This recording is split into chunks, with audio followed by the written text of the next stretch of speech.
ئەوەی کە تۆ دەیبەخشی ئەو پارە پوولەی کە دەیبەخشی بە فەقیر و بەهەژار بە سەدەقە و زەکات، وەڵڵاهی ئەو پارەی تۆ نافەوتێت، بەڵکو تۆ دەینێری بۆ شوێنێکی تر لە دنیا، دەینێری بۆ قیامەتی خۆت، نافەوتێ پارەکەت.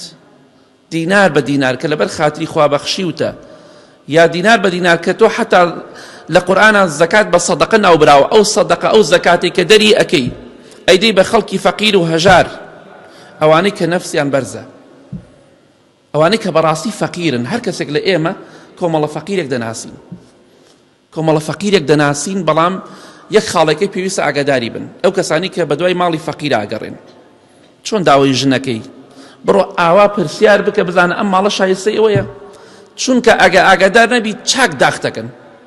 خەڵکانێکەیە فەقیر نین، بەس هەر داوای پارە دەکەن.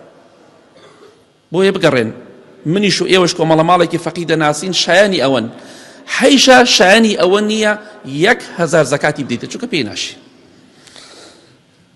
لە حەدیثێکی صحیح داتووە خۆشەویستی خوا صلی الله عليه وسلم دەفەرمێ سەدەقە و خێر، حتا زەکاتەکەیش بە هەمان شێوە،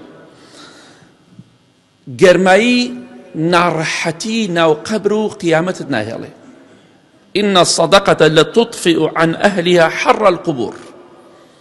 ئەگەر پێت خۆشە ناو قەبرەکەت گەرم و ئاگر نەبێ، ئەگەر پێت خۆشە قیامەتت ئاگر و دۆزەخ نەبێ، هەندێ پارە بنێرە بۆ قیامەتی خۆت، بینێرە بۆ ئەو دنیا، چونکە ئەو پارەی کە لە دنیادا دەیبەخشی بە زەکات و بە سەدەقە، بە ئیزنی خوا گەرمی ناو قەبرت ناهێڵێ، گەرمی دۆزەخ لە تۆ دوور دەخاتەوە، واتە دەتخاتە بەهەشتەوە.